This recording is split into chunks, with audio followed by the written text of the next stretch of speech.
خدایا اگر راه گم کردم خودت صدام کن، چرا که دل اگر با تو باشد هرگز کم نمی آورد و من در سایه نامت دوباره جان می گیرم.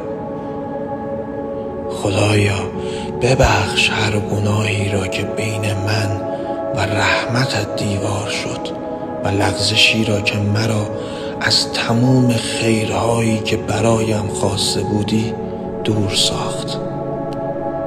من چیزی از خود ندارم و همین اعتراف قدرت است، چون وقتی همه چیز از توست کمبود دروغ است و ترس بی معنا.